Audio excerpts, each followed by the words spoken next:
আমাদের সহকর্মী আশিক মাহমুদ আদালত প্রাঙ্গণ থেকে আমাদেরকে বিভিন্ন তথ্য দিয়ে যুক্ত ছিলেন সংবাদের শুরু থেকে। আমরা আবারও একটু আশিকের সাথে যুক্ত হব।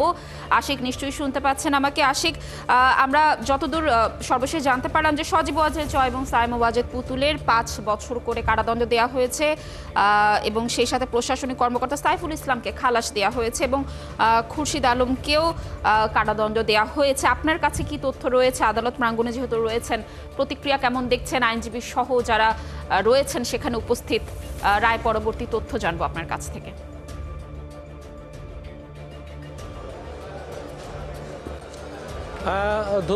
ধন্যবাদ আপনাকে। ইতিমধ্যে শেখ হাসিনার বিরুদ্ধে প্লট জালিয়াতির যে মামলা ছিল, শেখ হাসিনার ছেলে সজীব ওয়াজেদ জয় এবং তার মেয়ে সাইমা ওয়াজেদ পুতুল, তিনজনের বিরুদ্ধে প্লট জালিয়াতির এই অভিযোগটির সত্যতা প্রমাণিত হয়েছে। ইতিমধ্যে তিনজনকেই কারাদণ্ড দিয়েছে আদালত এবং আদালত ইতিমধ্যে শেখ হাসিনাকে প্রতিটি মামলায় 7 বছর করে 21 বছরের কারাদণ্ড দিয়েছে এবং এর বাইরে সজীব ওয়াজেদ জয়কে প্রতিটি মামলায় 5 বছর করে কারাদণ্ড দিয়েছে এবং সাইমা ওয়াজেদ পুতুল তাকেও এই মামলায় অভিযুক্ত করে 5 বছর করে কারাদণ্ড দেওয়া হয়েছে। এবং একটু জানাতে চাই যে এই মামলার আরও যারা আসামিরা ছিলেন, আরও সব মিলিয়ে শেখ হাসিনা, সাইমা ওয়াজেদ পুতুল এবং সজীব ওয়াজেদ জয় সহ মোট 47 জন আসামির মধ্যে একজনকে আমরা খালাস দেওয়ার তথ্য পেয়েছি। সব মিলিয়ে একটু জানাতে চাই যে এই মুহূর্তে আদালত প্রাঙ্গণে কিন্তু কঠোর নিরাপত্তার বলয় তৈরি করা হয়েছে এবং এর বাইরেও আমরা কিছুক্ষণ আগে আমাদের সহকর্মী মাইনুল মারুফ আমাদেরকে যেমনটি জানাচ্ছিল আদালতের ভেতর থেকে, তিনি আমাদেরকে জানিয়েছেন যে এই যে শেখ হাসিনার বিরুদ্ধে যে অভিযোগ প্রমাণিত হয়েছে এবং আদালত সেটিকে বলেছে যে কোনো রকম অ্যাপ্লিকেশন ছাড়াই শেখ হাসিনাকে বাড়তি সুবিধা দেওয়ার জন্য এই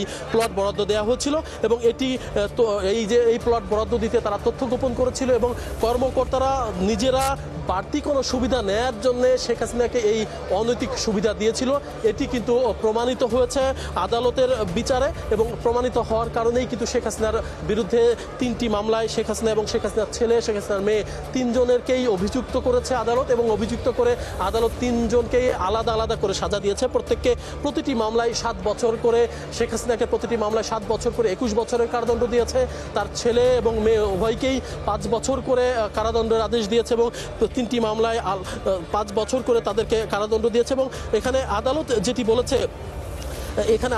যেটি বলেছে যে এই যে প্লট জালিয়াতির ঘটনা, সরকারি সম্পত্তি নিজের মতো করে ব্যবহার করেছে আসামিরা, এটা রাষ্ট্রের সাথে বিশ্বাসঘাতকতার শামিল এবং বলা হয়েছে যে প্লট দেওয়ার ক্ষেত্রে প্রধানমন্ত্রীকে বাড়তি সুবিধা অর্থাৎ বাড়তি ফেভার দেওয়া হয়েছে, বিনিময়ে তাদেরকে দেওয়া হয়েছে রাজনৈতিক সুবিধা।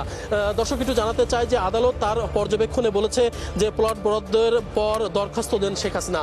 দর্শক, একটু জানাতে চাই যে আদালত যে পর্যবেক্ষণগুলো দিয়েছে, গোপন করা হয়েছিল হলফনামার তথ্য, অ্যাফিডেভিট দেওয়ার সময় স্বামীর নামে যে প্লট বরাদ্দ দেওয়া হয়েছিল গৃহায়ণ গণপূর্ত থেকে তা উল্লেখ করেননি, এটা ফ্রড এবং জালিয়াতি। হলফনামায় কোনো নোটারাইজড ছিল না, কারো স্বাক্ষর ছিল না, তবু এই হলফনামাকে কনসিডার করে প্লট বরাদ্দ দেওয়া হয় এবং প্লট বরাদ্দ দেওয়ার পরে শেখ হাসিনার কাছ থেকে আবেদন নেওয়া হয়। কোনো প্রকার আবেদন ছাড়াই শেখ হাসিনাকে এই প্লট বরাদ্দ দেয় কর্মকর্তারা এবং তাদের উদ্দেশ্য ছিল বাড়তি রাজনৈতিক সুযোগ সুবিধা নেয়া। এটি আদালতের পর্যবেক্ষণে বলেছে যে এই যে প্লট বরাদ্দ নেওয়া হয়েছে, অর্থাৎ সরকারের উচ্চ পর্যায়ে থেকে প্লট বরাদ্দ নেওয়ার যে কার্যক্রম, সেটিকে আসলে এক ধরনের ফ্রড এবং জালিয়াতি বলে আখ্যা দিয়েছে। দর্শক, একটু জানাতে চাই আমাদের সহকর্মী মাইনুল মারুফ, তিনি আদালতের এজলাসে ছিলেন। আদালত কি রায় ঘোষণা করেছে, সেখানে কি বলেছে, কি পর্যবেক্ষণ দিয়েছে, কি রায় দিয়েছে, আমরা একটু সরাসরি মাইনুল মারুফের কাছে একটু জানতে চাইবো। মাইনুল মারুফ, একটু জানাবেন যে আদালত আসলে কি বললেন? এই যে শেখ হাসিনার বিরুদ্ধে আজকে দ্বিতীয় একটি মামলা রায় হলো এবং দুর্নীতির প্রথম মামলা রায়, কি বললেন আদালত? এখন আমি আদালতে ছিলাম এবং রায় ঘোষণা কিন্তু শেষ হয়েছে কিছুক্ষণ আগে এবং এই রায়ে আদালত কিন্তু যে ধরনের দুর্নীতি হয়েছে, কিভাবে প্লট দেওয়া হয়েছে, তার সকল বিষয় কিন্তু আদালত তার অবজারভেশনে তুলে ধরেছেন এবং আমরা যা অবলোকন করেছি সেখানে যে শেখ হাসিনার যে প্লট দেওয়া হয়েছে, সেই প্লটের দেওয়ার ক্ষেত্রে কোনো ধরনের নিয়ম মানা হয়নি। প্রথমে কোনো আবেদন ছাড়াই প্লট দেওয়ার যে প্রক্রিয়া তা শুরু হয়, পরবর্তীতে একটি আবেদন দেওয়া হয়। তবে এক্ষেত্রে হলফনামা, এফিডেভিট যা আছে, এই ক্ষেত্রে কোনোটারই নিয়ম মানা হয়নি। সম্পূর্ণভাবে যে প্রধানমন্ত্রীর ক্ষমতা খাটিয়ে এই প্লট তাকে দেওয়া হয়েছিল। এই ক্ষেত্রে আদালত আরেকটি জিনিস বলছেন, তিনি প্রধানমন্ত্রী ছিলেন, তার সম্পদের লোভ ছিল, তা না হলে তিনি এভাবে প্রথমে নিজে নিয়েছেন, তারপর পুত্রকন্যাকে দিয়েছেন, এভাবে দিয়ে তার সম্পদকে তিনি সমৃদ্ধ করেছেন, এরপরে একে একে তার বোনের পরিবারকে দিয়েছেন। সব মিলে বলেছেন যে যদি সম্পদের প্রতি লোভ না থাকে তাহলে তো এভাবে সম্পদ নেওয়ার কথা না, এটা অন্য কোনো মানুষ পেতে পারতো।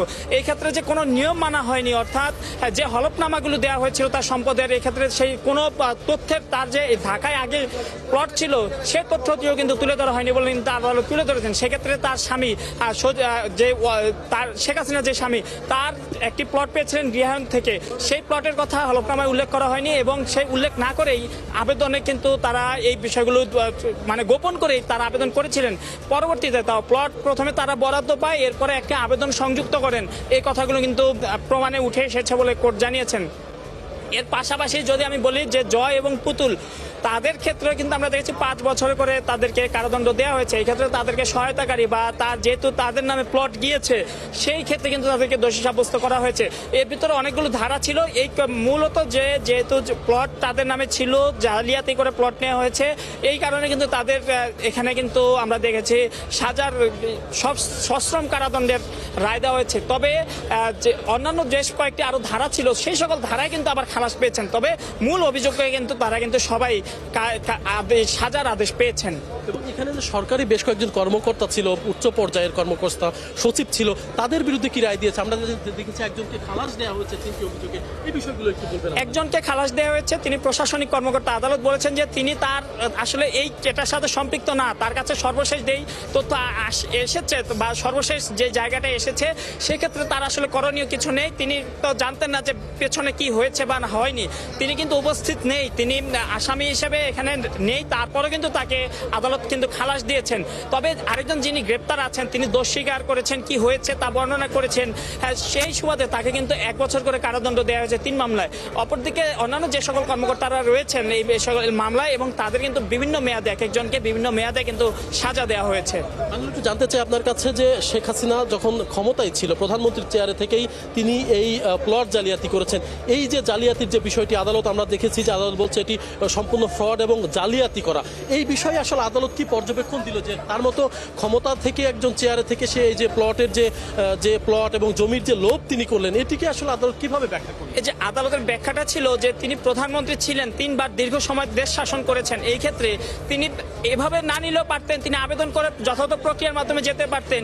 এই ক্ষেত্রে কিন্তু আদালত এই ব্যাপারগুলো বলেছেন। তারপর তিনি যে একজন প্রধানমন্ত্রী হিসেবে তার পরিবারকেও সম্পদ পাইয়ে দিয়েছেন, এই ব্যাপারগুলোকে বলছেন যে ফ্রড, দেশের সম্পদের উপরে একটা নিজেদের অধিকার, নিজেদের সম্পদ মনে করে তা বরাদ্দ দেয়া, এরকম একটি পরিস্থিতির সৃষ্টি হয়ে গিয়েছিল বলে কিন্তু আদালত বলেছেন।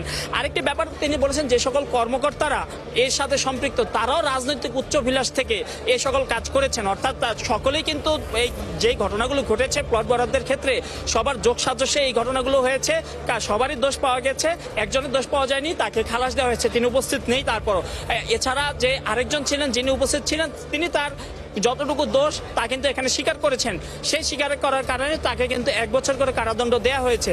এবং আমরা দেখেছি জয় এবং পুতুল কিন্তু সশ্রম কারাদণ্ড দেওয়া হয়েছে 5 বছর করে, অর্থাৎ তারা জেলে গেলে কিন্তু শ্রমের মাধ্যমে কিন্তু তারা সেই কারাভোগ করবেন।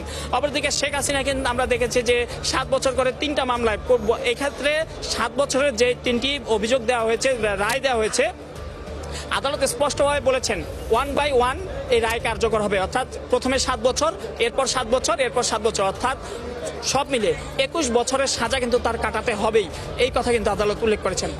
জানতে চাই যে আদালতে আজকে আইনজীবীরা ছিলেন, দুদকের আইনজীবীরা ছিলেন, রাষ্ট্রপক্ষ ছিলেন, আসামি পক্ষের আইনজীবীরা ছিলেন, তারা কি সন্তুষ্টির কথা জানিয়েছে বা আইনজীবীরা কি বললেন? আসলে সন্তুষ্টির কথা তারা যেমনটা বলেছেন যে রায় হয়েছে, ভালো রায় হয়েছে তারা বলছেন, তবে কিছু কিছু অসন্তুষ্টির ব্যাপারও থাকতে পারে। এ বিষয়ে আসলে তারা এখন যেহেতু মাত্রই রায় দেওয়া শেষ হলো, ইনস্ট্যান্ট তাদের কিন্তু সেই মতামতটা আমরা নিতে পারিনি, কিছুক্ষণের মধ্যে কিন্তু তারা আসবেন এবং তাদের যে মতামত পরবর্তীতে আপিলে যাবেন কিনা বা কি পদক্ষেপ নেবেন সেটা কিন্তু তারা কিছুক্ষণ পরে কিন্তু আমাদেরকে জানাতে পারবেন। দর্শক আপনারা আশিক, ধন্যবাদ আমাদের সাথে যুক্ত থাকার জন্য। দর্শক, আমাদের সহকর্মী আশিক মাহমুদ এবং মাইনুল মারুফ রয়েছেন।